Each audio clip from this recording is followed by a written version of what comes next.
Welcome back to the On Adventure podcast. I'm Josh Self, and I'll be your host. My guest today is Terry Foxworth. Terry is another friend of a friend. You'll hear the common thread between our friend groups. And Terry's somebody that after talking to him for an hour and a half, I just feel like we're cut from the same cloth. There's so many things that we could probably go out and do together tomorrow and just have a blast doing. And he also happens to be a financial advisor, just like I am. Similar professional pursuits, but I love to hear how he has woven adventure on the personal side of his ledger, personally and with his family, into his life that also has a lot of responsibilities around the professional side of the ledger. I think you're going to love to hear how this came to be in his life, and certainly the specifics he gives around his backcountry skiing, big water kayaking, and particularly the adventure he pursued with his oldest daughter in biking across the United States. So many of the adventures that he's gone through during his life weren't really planned out with a big, detailed plan of every step along the way being determined and thought through in advance. To a large extent, like many of my other guests, he has just followed the bouncing ball. A little bit of serendipity, a little bit of luck, and a lot of steady, persistent grit and hard work. And I think that you're going to love hearing that from Terry, and I certainly enjoyed the conversation. So without further ado, here's my conversation with Terry Foxworth.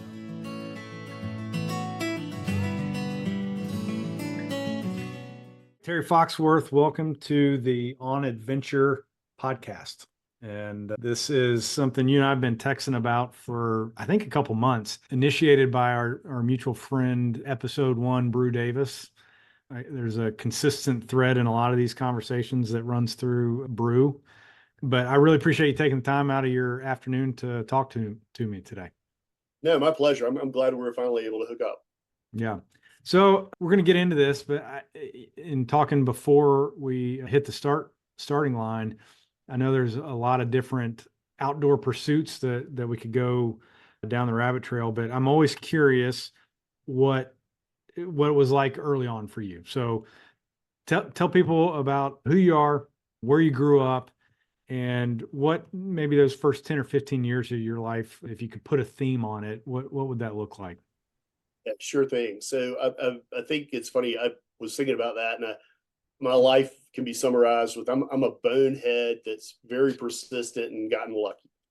So I grew up in a small town in South Carolina, great place to grow up, Fort Mill, South Carolina, tight-knit community. My family, I wouldn't characterize them as outdoorsy, so to speak. I mean, we played golf and, fishing with dad and hunting occasionally, but it was, pretty idealistic community to grow up in, very tight and very good friends with a lot of those folks to this day. Played football, sports, that kind of stuff, worked a lot. My dad had a rule that when we weren't playing a sport, we had to work. So, you always seemed to stay busy. I have a younger sister who lives in New Orleans now, which she's actually gotten kind of a travel long distance hiking bug. And she's planning to go to Kilimanjaro next year, which I think is Yeah. So but neither one of us, like, we didn't get that from our parents. Like, I joke that my mom probably wouldn't walk across the yard barefooted. So that's interesting, because a lot of times these adult pursuits start somewhere with a seed planted early. And if you didn't get that from your parents, where do you think that, where do you see that starting in your life? I can tell you exactly. Okay. Yeah. So when I was in 7th grade, we used to go to this summer Presbyterian church camp. I can't remember the name of it, in South Carolina. And one of the options that they had was a 4 or 5 day Appalachian Trail backpacking trip. And so I signed up. Gosh. Oh, it was great. Never ever done that before. And I even remember the loop. It was around Standing Indian. We started and stopped at the Standing Indian campground. And I remember standing there and looking at the little white blazes and just thinking to myself, that's crazy. Those things go all the way to Maine. And it just absolutely, I mean, just that memories, I'm not being over dramatic. It just really, that was it. I was just like, oh, that's so cool. Wow. Had a good time. And you were how old? I was in 7th grade. So let's say 15, 14, 15, something like that. It was a great little trip and then get off the trail. And that was it. Like that was I probably didn't go backpacking again until I was in college, but I always remembered that. Right. So I was always thought about that. Grew up in this town, played football. I ended up going to the Citadel my freshman year of college. And I wasn't a very good student. I walked on the football team, so that sucked up all the extra time that I had, and just had horrible grades. I mean, just the worst. I mean, they're really bad. They're really bad. And I remember having this conversation with my dad on a payphone because this is back in the late 80s. So I went on a payphone with my dad, and I'm like, Dad, it didn't go so well. Summer school didn't go well. It was probably because I was out every night in Charleston having a good time. And he said, all right, son, well, come on home and let's figure this out. And I'm looking over my shoulder at my friends that are in the car, and they were going to Pawleys Island to live for the rest of the summer in a friend's parents' house or whatever. And so I was but the boys were all going to Pawleys Island. Dad's like, come on home. And, I was kind of arguing with my dad, and he finally said, hey, son, you're an adult. Do what you want to do. Okay, great. Went to Pawleys Island. So I had to come home because I had to sit out of school for a little bit because of my grades. And everybody else went back to school. When I got home, and I'm not kidding you, there was a brand new car in the driveway. He had taken all my college money and bought a car for my mom. Oh, my God. Oh, yeah, it was funny. And then there was an Army recruiter's card sitting on the kitchen counter.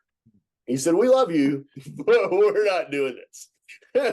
So you can make your own decision, but there are consequences. Here are the consequences. It was brilliant. It was brilliant. Absolutely. That takes a lot of guts for our parents to do.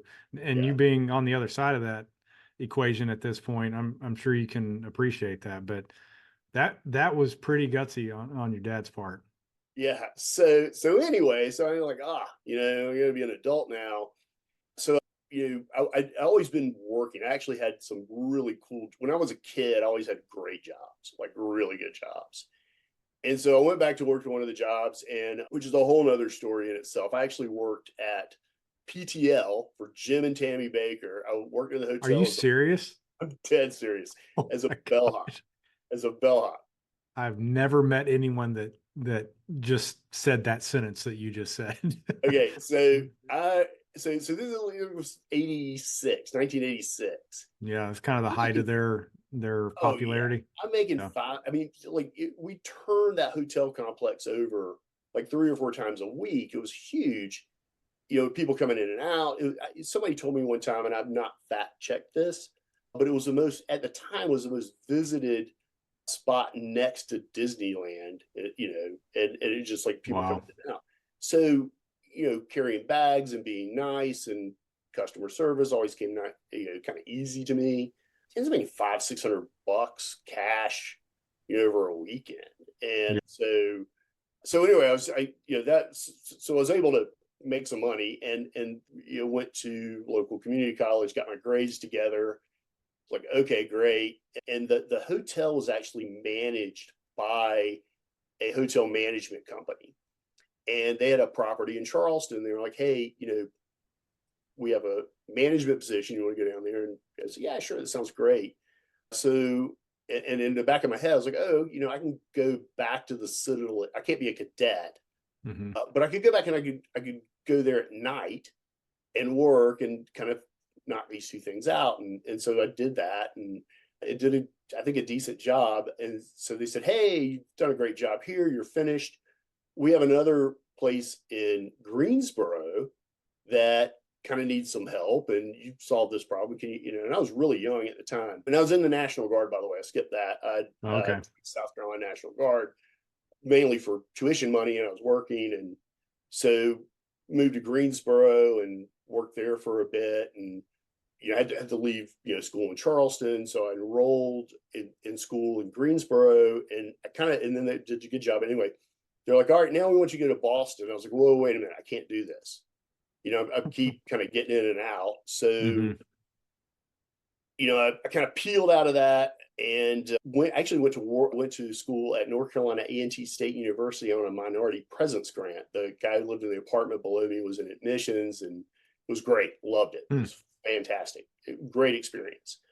Worked at Blue Ridge Mountain Sports, which was an outdoor shop, and at the time was hanging out with a bunch of climbers, and I was doing some backpacking and stuff. And one spring break, I was backpacking the section of the Appalachian Trail through the Smokies, and I ended at the Nantahala Outdoor Center. Yeah. All right. And I got there, and I was waiting for my ride to come pick me up, and I was watching the kayakers, and I was like, oh, man, that looks so cool. Just watching these, people run the falls and kind of, and so I got home to Greensboro, scraped together what little bit of money I had and bought a used kayak. Had no idea how to paddle. And I bought a book, actually. I was like, I'm going to teach. Yeah, I did. I almost drowned. Yeah. But I fell in with a group, which out of Greensboro, it was called the Wilderness Center. It was a nonprofit that taught outdoor skills, kayaking, backpacking, fly fishing, climbing. Great organization. Still very cool. Good. A lot of those folks today. So I started kayaking. So at a friend's wedding, actually it was the guy who managed the outdoor shop that I worked in. At his wedding, I met his father-in-law, who's president of a fairly large company. And we got to talking, and he said, hey, we've got this job in Greenville, South Carolina. Would you interview for it? And I interviewed and I got the job. So boom, I had to move again. So I had not finished North Carolina A&T. And I was taking classes there in University of North Carolina, Greensboro, and Greenville College through this consortium. So that kind of comes back to that conversation with Brew a little bit. Yeah. So I moved to Greenville, and the company even said, hey, we'll pay for your college. Like, it was a great job. So moved back. Greenville's closer to Whitewater than Greensboro. They're paying for school, and What kind of job was it? It was recruiting for engineers and technical people. It was like putting folks into these temporary tech jobs. Yeah, it was a lot of fun. Great company. So I went back and I actually enrolled in Furman, and I took most of my classes at night, and so I finished my degree at Furman. But kayaking had become my drug of choice, so to speak. So you're doing it a lot. Oh yeah, like all the time. Yeah.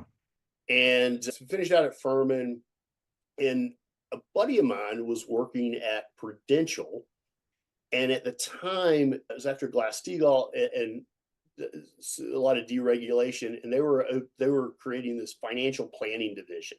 Mm. So he said, hey, we're having this recruiting contest. We're trying to get people to come in and interview these jobs. Like, I don't want to do that. And he's like, well, help me out. I was like, okay, great. I'll come in and help you out. I'll just come in for the interview. I don't want to do it, but I'll come in for the interview. And at some point during the interview, the guy, Adrian, who I was interviewing with, said something about make your own schedule and control your own time. And I went, yeah, I didn't yes, please. Anything else, right? Yeah. That's what I heard. That's funny. Yeah, sorry. And so I got the job, and it was and so that allowed me to kayak even more, which wasn't great for income, but was a lot of fun. The program I was in was short-lived. It was, we came in as financial planners. We weren't selling products and and it wasn't gonna. Everybody in there was smart enough to know it wasn't going to work. So we kind of scattered. Our class kind of scattered about. I ended up going to work for Northwestern Mutual in Greenville, South Carolina, under a guy named Dave Ellison, who was a Furman grad, and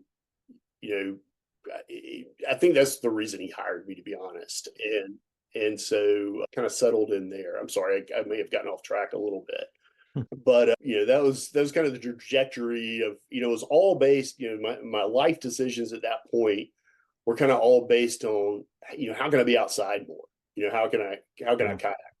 So. Yeah, and I hear that a lot. I mean, there's certainly people that, the type A bust their tail to, go after their their big goals and dreams that accomplish everything that they want and have that plan mapped out 20 years in advance. There's certainly people like that, but a lot of the people I'm talking to, and you're feeding right into this, is that, yeah, I just kind of did the next thing, and then I did the next thing, and then the ball bounced over here, and that sounded interesting, and so I'm going to go over that way.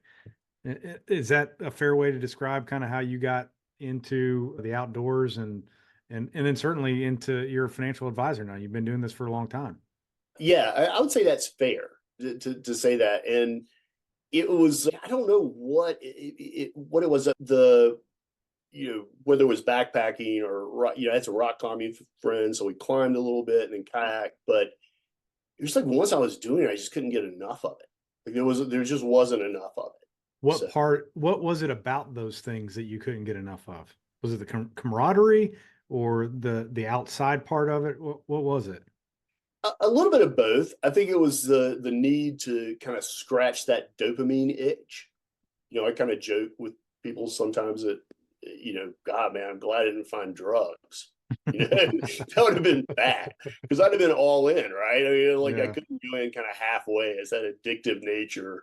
So, fortunately, I don't know, maybe this is worse than drugs sometimes, but, just fell in with a great group of people and was having a good time and, traveling places and kind of doing what I wanted. And then also I felt like I was able to, be a professional. Not that there's anything wrong with being a guide or, driving the raft bus or anything, but I just kind of knew that at some point I'd, probably want to, pay for my kids' education and, retire or whatever. During that time, I also met my wife, Nicole. She's a physician assistant by, education and background. And she was doing a rotation under a good friend of mine, my best friend, Bob, who was my good kayaking buddy. And so we met, and okay. Nicole, I would say, didn't grow up in she did not grow up in a particularly outdoor family, but she had been rafting with some folks and hiking. We went on our first backpacking trip, the two of us, we hiked, through hiked the Smokies on the AT. So that was like our first trip. That's diving into the deep end. That's not easy. I'm sorry. Once again, I hope I'm not getting off track, but I will tell you this about her too. The first ultra she ran was a 50K, and it was on 4 days notice, and she had never run more than about 12 miles at one time. Good grief. Are you serious? She's a monster. Yeah. And, athletic monster. Anyway, so I met Nicole, and, we kind of had this really good group of people. We'd go out to Colorado for a couple of weeks every, early summer to go kayaking and climbing and, kind of scraping stuff to get, and we were certainly financially not stable at the time. Maybe if I'd worked more, but this is still in your 20s. Yes. Yeah. We were late 20s, and we were making it happen, right? Like we were doing what we needed to make it happen.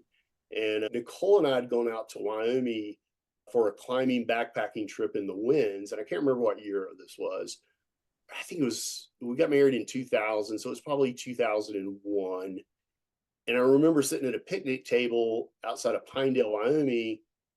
And I was like, hey, you could come work in the clinic here, the medical clinic, and I could be a, fishing guide, and we could move out here. And she's like, I just don't like I like being out west to visit, but I want to live somewhere where it's green. And so on the drive home, we decided that we were going to move to Western North Carolina, to Saluda. And lo and behold, and this is where the luck part comes back in, I think. We get home, we're checking the old-fashioned answer machine, beep, next message, beep, next message. And there was a message from someone at Rutherford Hospital, and they needed a PA. And within about a week of getting home, I'd bought my house in Greenville, a small house downtown, when I was in school and working, and we had this little house, and we put it up for rent, found another place to rent in Saluda, and moved in 2 weeks. I mean, it was a real quick move. Wow. I was really fortunate that the management for the company I was working with was flexible enough to let me kind of switch, I guess, groups from Greenville to Asheville. And it was just a great move. The guy who ran the Asheville office actually allowed me to open an office in Hendersonville, which was, just a wonderful place to be in that line of business. And, we were just, things were good. We lived on a little farm in Saluda for $500 a month rent. And, Wow.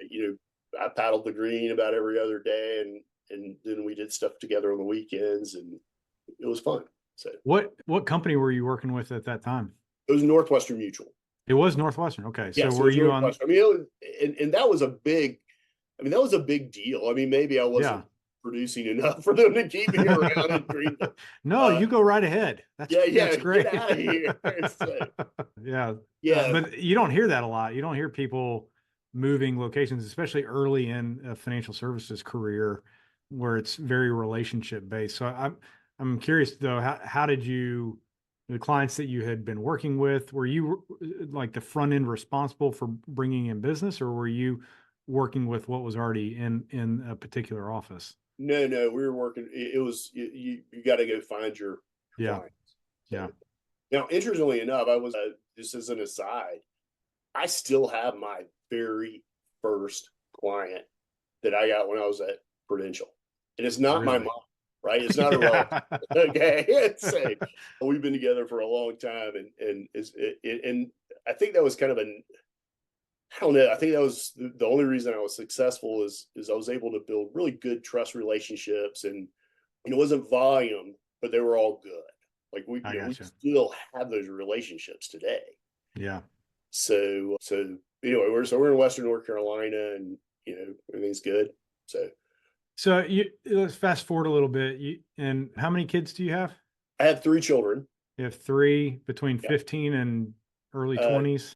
20, 18, and 15. Yeah. Okay. That's almost spot on with my kids. That's really interesting.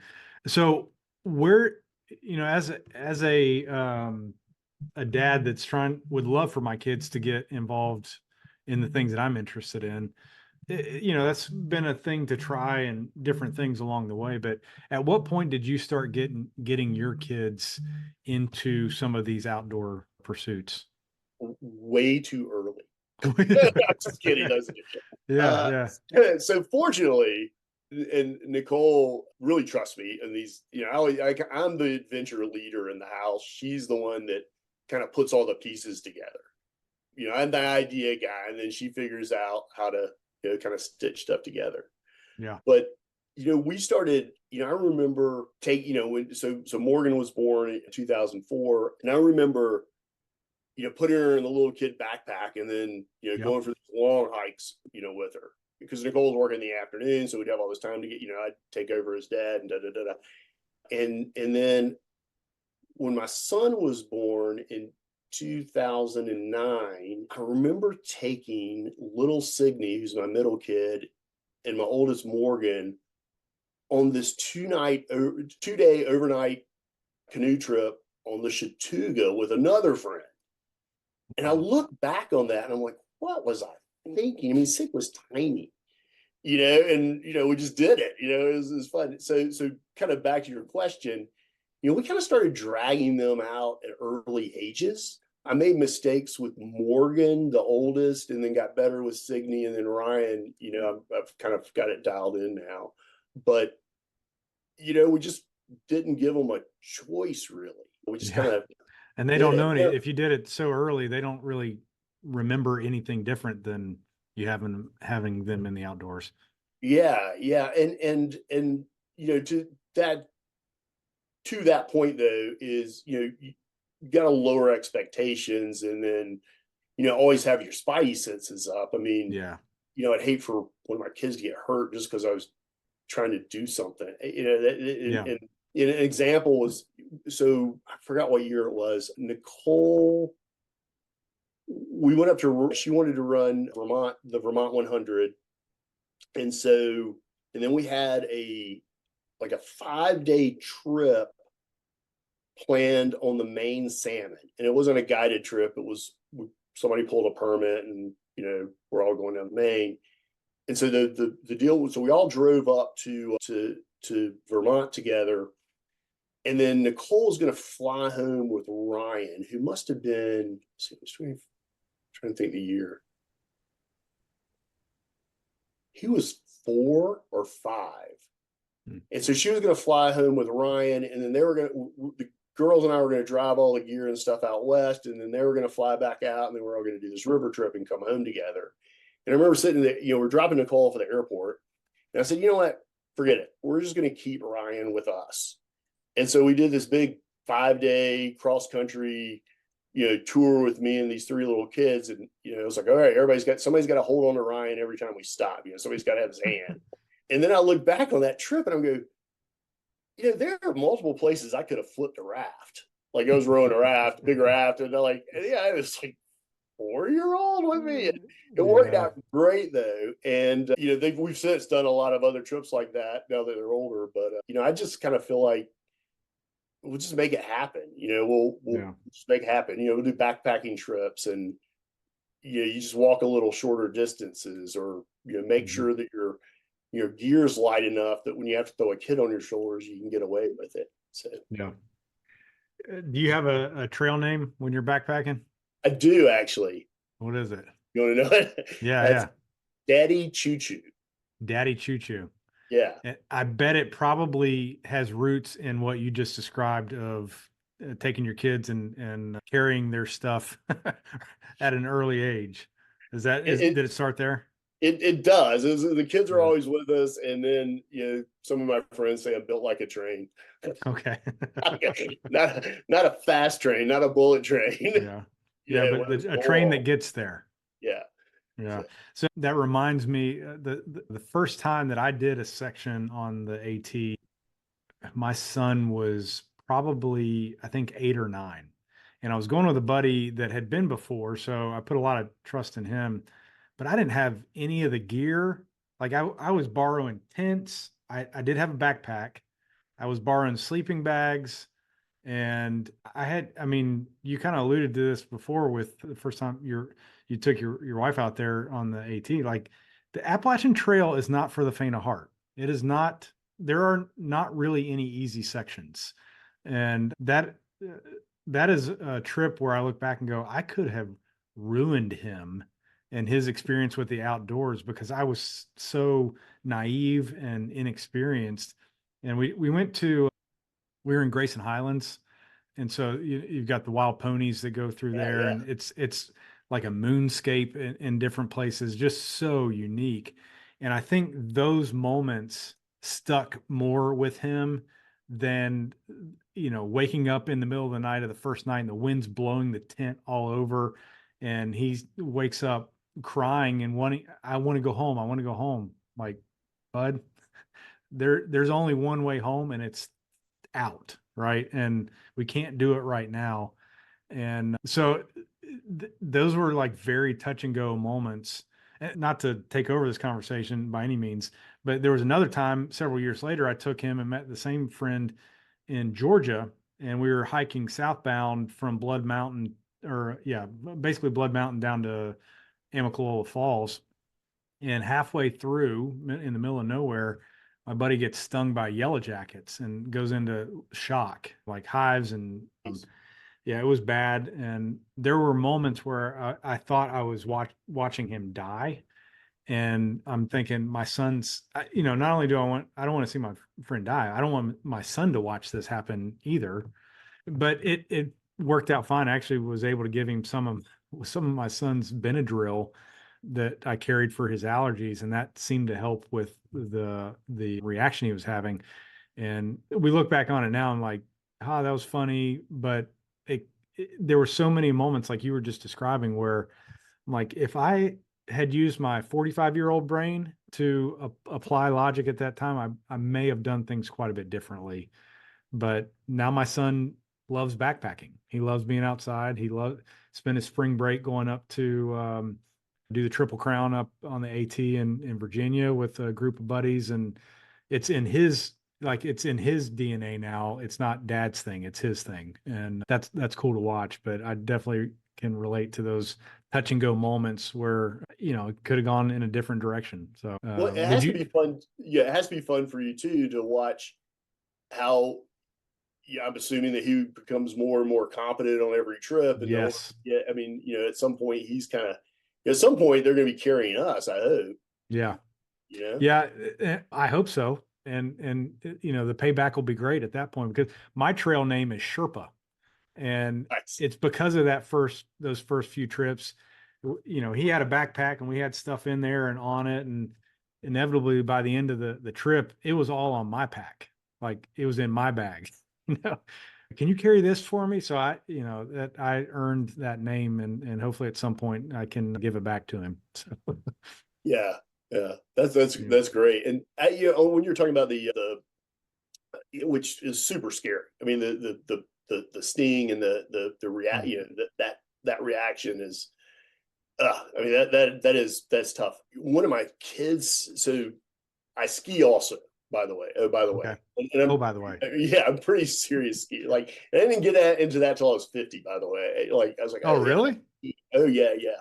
And there's a little backstory on it, but like Yeah. all my friends out west ski and so I mean, I'm a pretty hardcore skier now, and we do some backcountry trips. But the reason I'm telling you all that is my middle daughter's super proficient skier. She's outstanding. And this year, when they were coming home from Steamboat the first time, she knew I was going to go on some backcountry trips, and she said, "Dad, don't die in an avalanche. I like skiing too much." All right. So now think about that for a second. It's kind of Yeah. funny. I'm like, ah, ha, ha. Yeah. But then I started thinking about it. I was like, oh my goodness. You know, my son and I kayak together. I can't drown in a kayak. He'll never want to go And never do kayaking it again. again. Yeah. And I promise you, when we were making decisions, me and some friends have this annual trip we do, backcountry trip we do in Oregon. Avalanche conditions were a little dicier this year than they normally are. And you know, I had told the group that I was like, you know, I can't take any risk because Sig will never ski again. If I, you know, that's not the only reason I don't want to be an avalanche. But Right. in the back of my head, I'm like, oh, I can't screw this up. Then they won't like it. So Yep. anyway, sorry. That's interesting. Yeah. And that's really what I was wanting to get at, is that it's not just when you have a family, you're not doing these pursuits just solely from a selfish standpoint. But even if you were, there's too much overlap. Your kids are watching. Like our kids see what we do way more than they hear what we say. And I'm always curious how that plays out in different people's lives, good or bad. And it sounds like your kids took a bite of the same apple, and they're loving these different pursuits. And so this gets me to another question, and you can answer this however you want to, but you're doing a lot of different, and you have done a lot of different kinds of outdoor challenges. Do they tend to be really difficult, or are you finding ways to try to push yourself just maybe in a different venue, whether it's climbing or kayaking or skiing? Are these all just different modalities to try to challenge yourself, or are you getting something else out of it, if that makes sense? Yeah, that's a good question. As you were saying that, I was thinking to myself, it is funny. At our house, we have seasonal gear shifts. And my son the other day said, "It's time to shift the ski stuff to the back and move the kayaks." Anyway, unfortunately, I think this is a flaw in my character. I can't just go just do something once and enjoy it. It's, if this is making any sense, like back to your running. So I was running pretty hard for years, and I've kind of gotten out of it a little bit. You know, if somebody said, "Hey, let's go run a 5K this weekend," it just has no appeal whatsoever to me. Yeah. And that's wrong. That's wrong, right? I really think that's a wrong answer. You know, and it got to the point when, and this is kind of when I started to get to know Brew and those guys. Hey, let's go run a marathon. I don't want to run a marathon. I didn't waste my time running a marathon. Let's go do 50, you know, let's go do 50 miles or something. And so I would almost just not do something if it didn't seem worthy of being big. And that's, I'm really trying to overcome that. Where do you think that comes from? Is it, and I don't want to, we don't have to dive too deep into your psyche with this, but is it, I mean, we all have an ego that we stroke from, you know, at different times. Is it an ego thing that you're trying to notch the next thing on your belt, or is it an internal challenge of, hey, last time I went to this height, let's see if I can do that X times one. You know what I mean? I don't think it's, I'd be curious to see what other people said. I don't think it's an ego thing because I'm always the last person. So I'm the slowest runner. I'm the worst climber. Man, when I started kayaking, I got beat up so much. I was like, I remember a friend of mine telling him one day, I was like, hey, I just bought a big life insurance policy. If something happens to me today, wait about 6 months and ask Nicole out. Like, I was just getting bumped on this river, and that's a true story, by the way. That's funny. I don't think it's ego. I think it's just more of, there's got to be more. There's got to be more. There's got to be more. Yeah. What and the skiing thing, I'll kind of come back to that. So my daughters went to a private middle school that had kind of an outdoor focus on it. And in the winter, they went up to Cataloochee to go ski, ski in the winter. And so I was like, if we're going to have to start coming up here on the weekends, I got to learn how to ski. I mean, that was really the thought. And all my buddies out west were all pretty hardcore skiers. And so, but then I was like, all right, if I'm going to do this, I'm really going to learn how to ski. And this year was kind of an evolution of this thought process was, all right, I can kind of get down just about anything in the resorts, any black diamond double, like I can get down, but I wasn't doing it in style. I was just kind of getting through it. Yeah. And in running, a lot of times it's the same way. It's like, all right, I finished, but I finished with 2 minutes, before the cut.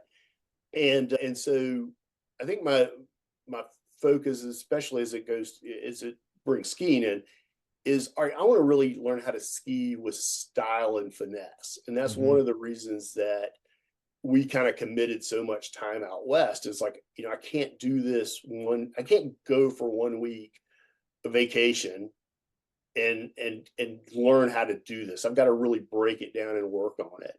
So, kind of all this stuff is. So it sounds like it's a pursuit of mastery, of certainly not an ego pursuit, but doing something and then getting as good as you can get at doing that thing. Yeah, I would agree with that, because I know, like, I'm never going to win a race. I'm just not going to win the race. But you know what? I could do better than I did last time. And, I can ski better than I did last time. My son started whitewater paddling about 2 years ago. And quite frankly, he's better than I am, at 15. He doesn't have the knowledge base I have, of course, or the decision making. But as far as just, rolling up and, strong paddling, he's really good at it. So, how do you go do this without, I certainly don't need to be running the green arrows anymore, but I can go have fun on, the French Broad with him and surf waves and stuff, and really kind of work on technique. So I'm sorry, I didn't mean to babble a little bit on that, but no, that's great. That is answering the question for me of why do you do this? And what I've learned about all of this, because we're all human beings, is that we don't do anything without a reward of some sort. Like whether it's a carrot or the dopamine hit, or what is it that drives that next thing? Because otherwise we wouldn't do it. Right? You wouldn't try to master that turn just a little bit better unless there was a reason to do it. And I'm seeing this consistent thread with you of, it doesn't really matter the modality. One, it needs to be outside, and two, it needs to be something that has multiple levels of ability so that you can keep trying to work your way up that ladder. Yeah, I would agree. Yeah. No, I will say sometimes it's because I bought the gear. Like, well, I bought that bike. I gotta do. You gotta use it. Yeah. I gotta use it. Absolutely. Well, so let's go ahead. Oh, I was going to say, and I'm sorry, if I could take that professionally too, I think that early in my career, I wasn't the top guy, right? We're very competitive. We're in the same fields, and there's a lot of ribbons and plaques and backpack, all that kind of stuff. And so I wasn't the best, but I was pretty steady and I was very persistent. All right. I was steady and I was persistent. I have a knack for it. And so, in 2021, I kind of wrapped up, I told you my little Citadel story, and it always nagged on me that I didn't finish that. It's like it's a box that's not checked off. Yeah. Much to my wife's chagrin, I went back and finished my MBA at the Citadel, through their remote program. Right. And do I need that for my career? No. However, it's really helped me. I've been able to kind of work it into the fabric of what I'm doing. And I was able to get that done. And I was able to get it done in a year's less time than they told me I would, which was important to me. And so, I wasn't the best, but I've been kind of sticking to it long enough. And I just get a little bit incrementally better every year. And I think that applies to my profession too. I mean, anyway, just this, how can we just keep moving forward and getting a little bit better? And I think a lot of that is because maybe I didn't do it exactly right when I started. So I love that. Say that you're steady and persistent, and that to me will always overcome any deficit of natural talent. If you're steady and persistent long enough. I'm a baseball guy. I grew up playing baseball. Some of the greatest baseball players that became the greatest baseball players were not the guys that were top ranked out of high school or that were top ranked in college. They were guys that were pretty good enough to stick around, and they just outworked everybody else. And the more they outworked them, the better they got. And the better they got, the more they outworked everybody. And that's what I'm hearing from you in this drive to, and I think of it another way. You may know these guys. I interviewed a group of runners in Black Mountain, Adam Hill and some of his buddies. And after I left there, I said, there's two kinds of people that run trails. There's people that run races to win them, and that's those guys. And then there's me. That if I finish, then that's great, but I will never be out there to try to win a race. I just don't have it in me. So, but that doesn't mean that I can't go out there and get better. And as you said, stay steady and persistent and see what I can get out of myself for whatever that means. Yeah. By the way, Adam's a dear friend of mine. I love him. Is he really? He is. And you kind of get back to I met him early on in my trail running career. As a matter of fact, I thought I was the only one running trails until I met these guys. Oh, is that right? And I remember going on these runs with Adam where I'd either have to start like 4 hours ahead. It's like, and then we'd run together for like 45 minutes and then you take off. And then he's gone. Yeah. Or hey, where are we going to meet for dinner afterwards? I'll be there. And great. I mean, it was just, that was part of that community and I miss it. That's one of the reasons I miss it so bad is I'm not in a place where I can go, crank out a 2-hour run with those guys, but or 4 hours. Yeah. 4 or 12 or 18, whatever. Yeah. Well, so let's chat a little bit in the little bit of time we got left about this epic trip that you took with your daughter to bike across. And it's interesting, you've not mentioned anything about a bicycle up to this point, but this trip, you and your daughter bicycled across the United States. So tell me a little bit about that and what prompted that idea. Well, I don't consider myself a biker. I'm just kidding. That's somewhat of a joke. So Morgan, my oldest, and we're kindred spirits. I feel bad for her sometimes because I know some of my traits that she has. Yeah. She's the one that the van broke down in Northern California last night. Anyway, so one year, I can't remember what year it was, she had just started middle school. And she and I drove out west to Idaho. We had a river trip with some other folks. We went out early and we rode this loop. It's a really cool loop It's called the Idaho Hot Springs Mountain Bike Loop.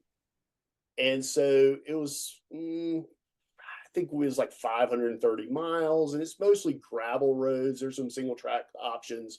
We didn't even go anywhere near them. And we had we had way more time than we needed, but we were just like, hey, let's go ride our bikes, do this loop, and then we'll meet up for this river trip afterwards. And we had a ball. Like, I don't want to tell you we didn't have problems. I mean, like, there were challenges. We had a blast. And so the next, after it was like, so we kind of got in this habit of doing stuff. Like, all right, what's our little adventure this year? Well, when she graduated from high school, running up to the graduation from high school, I'm sorry, I take that back. Running up to her junior year, going into her senior year in high school, I was like, all right, Morgan, you're leaving next year. You're going to go to school out of state. What are we going to do big? Like, what do you want to do? Let's figure out something. And we had bounced the idea of hiking the Appalachian Trail or a chunk of it. Yeah. But there's just no way to work and do that. Like the communication, like I'd love to do that, but I just can't figure out how to make that mesh with my professional life. And we were visiting some colleges. So the last one we were visiting was Oregon State, which is where she ended up. She actually went out there on a rowing scholarship. And so we drove to Denver and then flew to Oregon with our bikes. And we said, well, we'll just ride back and, from Oregon. And I kind of felt like we'd make it back to Colorado. And we were going to take the Transamerica route and just, see what happened. And we had a couple of rules, pretty hard rules, is no harsh words. No matter how bad it got, no harsh words, like to either one of it. I couldn't, the same thing. And then we would stop when it wasn't fun anymore. Okay. Now, there's different layers of fun, right? There's class 1 fun and there's class 4 fun. If we were consistently miserable, we were going to stop. So the first day on our trip, we visit Corvallis. They have a shuttle service over to the coast. We get on the bus. We get on the little shuttle bus with our bikes from the hotel. And the guy driving the bus has done multiple trans-US trips, right? Which is, what's the odds? We're chatting with him, and so he drops us off, and we get on our little bikes, and we were originally going to ride down, I think it was 101 or Highway 1 or whatever it is, to Florence and then cut inland. But the traffic was way too bad. It was a weekend, and there was this massive heat wave going on in the Pacific Northwest. It was like 113 degrees inland, but the coast was 70, 75. Wow. So there's just massive amount of traffic on this 2-lane road. And once again, Morgan took, I don't road bike. I mean, I mountain bike, but I never road bike. And Morgan had actually taken her road bike shoes out of the box and put them on the first time the morning we left. Oh my gosh. I was a little irritated about, but it worked out. Yeah. So, neither one of us really know what we're doing. All we know is we're on this bike, we're going to ride east on the Transamerica route. But the traffic's too bad to make it to Florence, Oregon. So, we pull out a little map. I'm like, hey, look, there's dirt roads. We just take dirt. We've done that before. We'll take dirt roads back over to Corvallis. And I ended up getting lost, and it's hot. And we found this little campground, like Forest Service campground or some state, whatever campground, between where we were at in Corvallis, and we stopped the first night. And I remember there were some other bike tours there. And I remember we're all sitting around the picnic table kind of talking, and they said, oh, so you're training to do the Transamerica? I was like, no, we're doing the Transamerica. So we get back to Corvallis. It's so hot. And we get up the next day, right to Eugene, and we get up the next day, and we finally get in the mountains. We have good friends in Bend. We hung out with them for a little bit. But we had this thing where, we had this route, but we really didn't plan it out, as I would say, very well. We just didn't have it, we rode till we didn't want to ride anymore. Mm-hmm. And so some days with 30 miles and some days were 60 miles. And let me tell you the takeaway from that trip, though, was real quick. So in case we're out of time, this is a great country. Like, I think both of us this was 2021. I'm checking my notes here. Yeah. And 21, and, there's just a lot of angst in the country, and just there was a lot of stuff going on. And we just had so many acts of random kindness. Just people pull over on the side of the road and hand you cold drinks. Hey, you can stay at our house. We didn't stay at anybody's house, but we had people offer, and just the goodness of America, and especially rural America.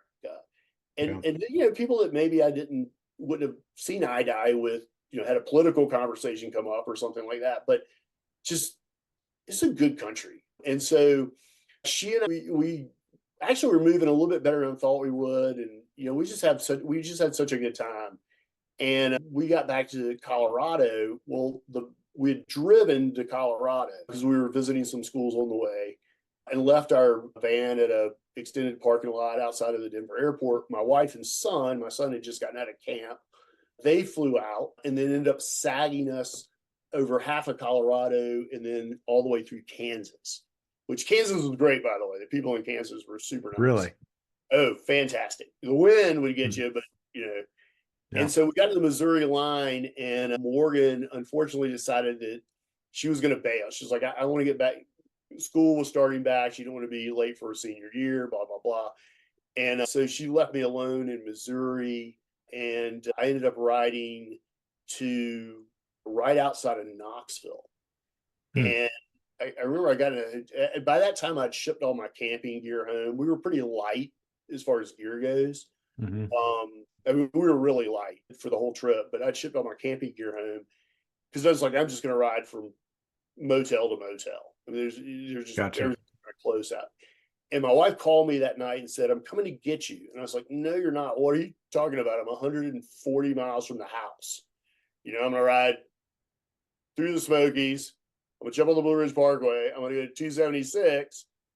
And then I'm going to drop down to the house. It's like, it's all downhill from there. Anyway. And she said, no, there's this big storm coming through. And so I think it was Hurricane Fred came through and just destroyed the route. Oh my gosh. Totally washed out the route. So Nicole ended up coming and getting me. And so I still have that section left to do. And I got home, and I really thought the trip was over. Like, kind of went back to the office and was getting back in the routine of things. Well, a friend of mine, Clay Sanders, who you need to put on your list, I'll get you his information. That'd be great. He had started in California behind us. And Same time? It started like a week or two later, maybe. Anyway, we thought we would intersect in Colorado, but we were ahead of him.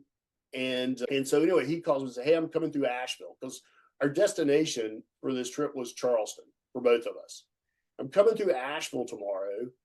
What are you doing? And I'm like, let's grab dinner. And so we went out and grabbed dinner. And he said, why don't you just ride with me to Charleston and finish out the route? And so he and I, met like road bikes, Main Street, Hendersonville, North Carolina, and then ended up riding down to Charleston through South Carolina. Wow. And then my family came down. I think it was like Mother's Day week. It was some big weekend, and they came down, and Morgan and I, finished riding. I actually told Clay, I was like, I'm not going to look at the water until Morgan gets here. Like, I didn't. So she and I kind of backed up a little bit and did a big. That's cool. That's cool. Anyway. So, I mean, you mentioned things that you discovered about the kind of the common humanity that you came across as you were coming across the United States, which I think is really cool. And in fact, I've interviewed at least one other guy that did a long distance bike ride. He's done dozens through the US, but mostly in Europe. And he said the same thing about coming across just kind of the common humanity of good people wherever he was. So, I mean, that's one thing to discover that about other people, but what did that long distance bike ride, was there anything that surprised you about yourself or something that you learned about your daughter through that? Well, I would say for more, and I was just really surprised at how gritty and tough Morgan. I mean, I knew she was a tough kid, right? I knew that. She's an athlete, but just nothing got under her skin. Like, she was just so tough and positive too. I think that there were many days where, I was kind of down for whatever reason, and she would lift me up. I mean, she just really was super, super tough. You know, that you're talking about more of a mindset than physical ability. Yes. Yeah. Yeah. Yeah. The physical part, I mean, I really don't think is that hard. You get on a bike and you pedal. As a matter of fact, the biggest climbs that we had in front of us were the easiest ones. So, yeah, they turned out to be what I felt like were the easiest climbs, maybe because we were, already had that mindset. But, Yeah. just all right, what are we going to do today? Let's get up and get on the bicycle and go pedal. Kind of like, okay, and so, but she was just really tough. And she always had a great attitude, and she was funny. Hey, Dad, there's a bear. Kind of like Oh, hey, God. there's a bear. But we had a good time. I will say that we got to Missouri, and she was done. She had announced, when I get to the Missouri line, I'm done. And when we get back to school, I'm done. And I was trying to talk her into it. And she said, Dad, I love you, but we have spent, I forgot how many days, like 50 some odd days together at that point. She was like, I love you. I need a break. Need a break. Yeah. As far as me, I think that the immediate thought, so this will go back to our earlier conversation. I don't know what this is, if this is a realization but my immediate thought when I finished was, man, I want to do this again faster. Was it really? Let's go back and race it. As a matter of fact, I contacted the guy who organizes the Trans US bike race. It was like, hey, what do I need to do to get in it? and I was like, Morgan, let's go back and race this as a team. She was like, no. And anyway, just that kind of need for, all right, let's make this better. So, yeah. Anyway, that's interesting. Well, I would love to do that trip. Would you? Yeah. So it was great. And then kind of now knowing we went into it. Like, I don't know if Morgan's ever ridden more than 5 miles on a bicycle before. Man, that is amazing. So, again, like precariously close to, could have gone a really bad direction. She never wanted to get on a bicycle or do anything with you again if that had gone negatively. But it seems like you weren't completely without a plan, but you just followed the bouncing ball. Like, okay, let's try this, and we'll go this far, and if we're still having fun, we'll go a little bit further. And that is a cool way to live. I think I hear a lot of freedom in you saying that, in the way that you're living your life. Yeah, it was fun, and not without responsibility though. And at the time, I couldn't do that. Now I had a really just solid staff. I called him my air traffic controller, solid staff person that is no longer with us, and I just totally trust. He was really good, and I took a small laptop, and you have cell phone service a lot, so every now and then I have to pull over and take a call, like be on the middle of the road in Wyoming, talking on my headphones or something. But did you ever have any like client pushback or anybody that fired you because you weren't totally available? No. So no, and to, if somebody needs something that we couldn't cover here, I got in touch with them. So I didn't publicize it. Like, I didn't go on Facebook every day or put anything up. I didn't publicize it, but I certainly didn't not talk about it. And overwhelming. As a matter of fact, the folks that, some of my older clients that I thought they might not understand, man, they're all like, no problem. So interesting. Which professionally, I'll say this too. If I can keep doing stuff like this, I don't want to retire. I'm going to be here. Right. There's some. I need.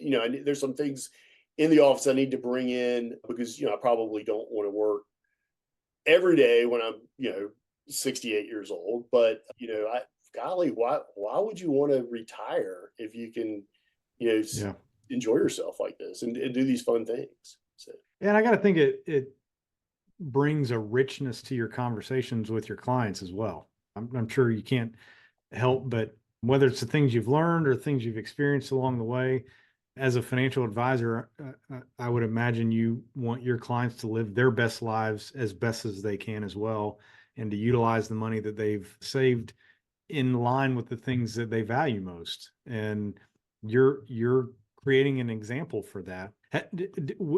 Has that happened in your conversations? Do you see it kind of giving color to the way that you give advice around finances?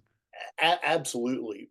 And so one of the parts I kind of skipped over was in 2012. My wife and I remember this conversation too. We were actually jogging down at the beach, and like, I'd like to kind of break the. I mean, Northwestern Mutual is a great company, by the way. Is a great company, and but it's still you're not. It wasn't my shop. It wasn't my shop. And I was like, can we break away? Can we do this on our own? Can we be independent? Mm-hmm. And the answer is yes. But I remember so when we were doing the marketing stuff, Foxworth Advisors is the company, LLC, and our tagline is "Life is an adventure, plan for it." That's my tagline. Oh, is it really? That is awesome. That's what it says. And That's I awesome. really feel like, you can, I mean, if you put your head to it, you can kind of plan around what you want. It bothers me when, and it may take some sacrifice, right? I mean, you risk reward. If you want the flexibility, you're going to have to give up something. And in the early years, that probably means benefit, stability, and income. Yep. This is a trade. That's the deal. And I really feel like if I don't know, I really feel like we can coach people in many situations on how to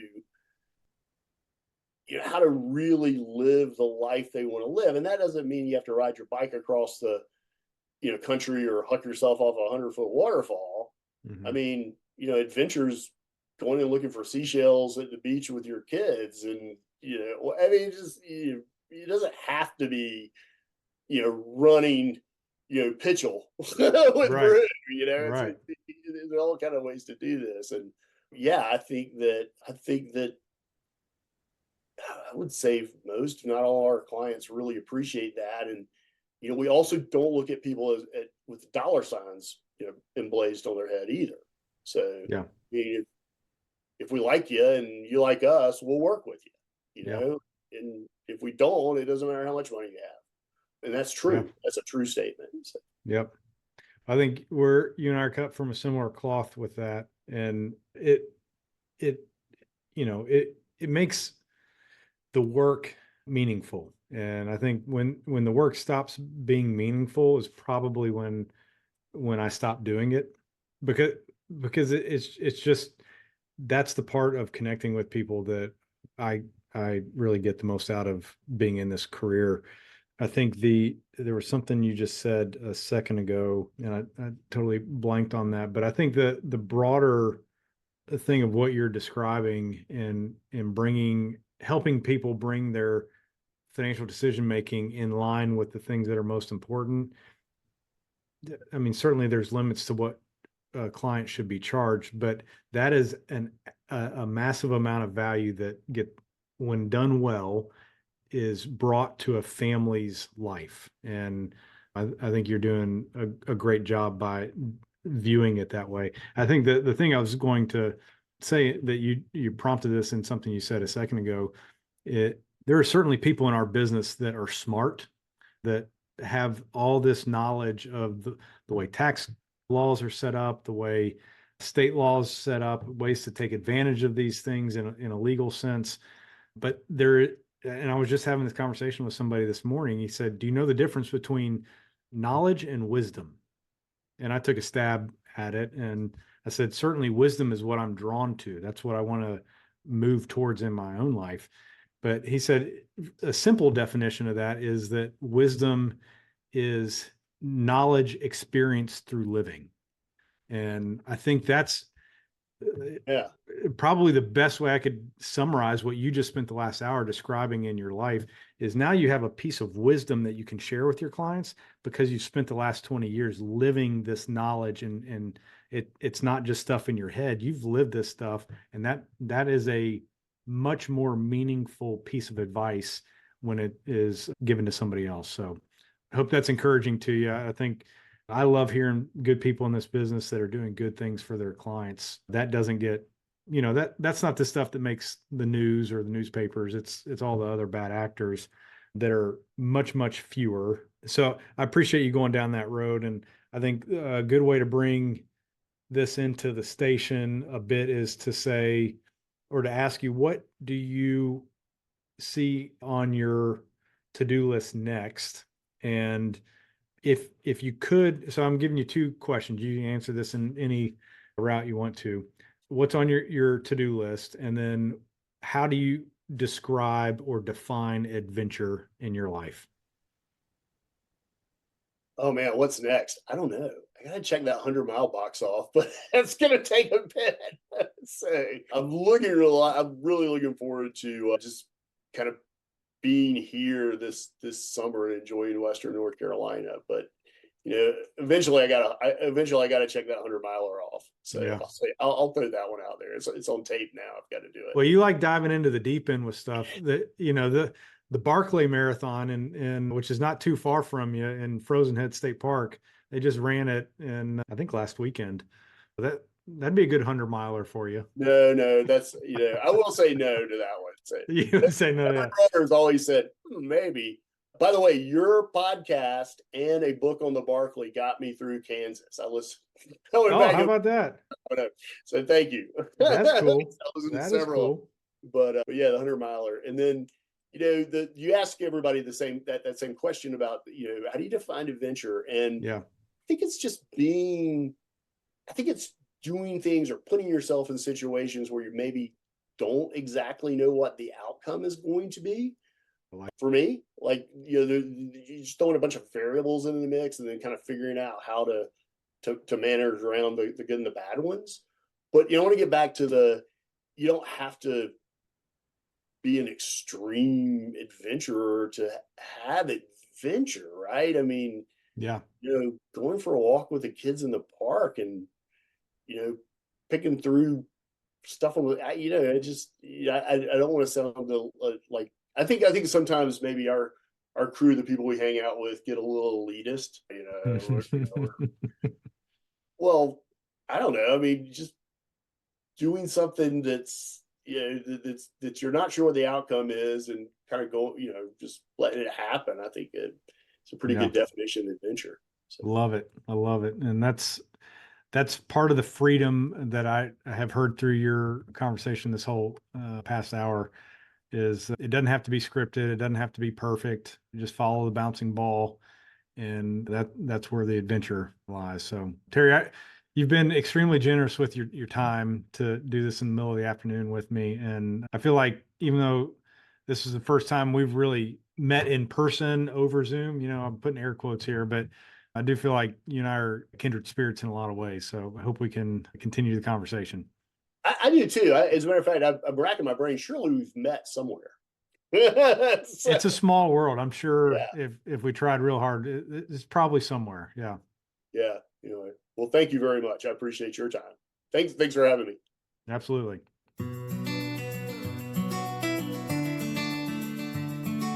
All right. Thanks for listening. And I sincerely mean that because I'm extremely grateful that you choose to spend this time with me. I don't take it for granted, and I hope you enjoyed it. If you want more content like this, be sure to check out material on my website at ridgelinewealthadvisors.com. That's advisors with an ORS. And sign up for my monthly newsletter, The Money Trail Guide, which you can find on the blog page.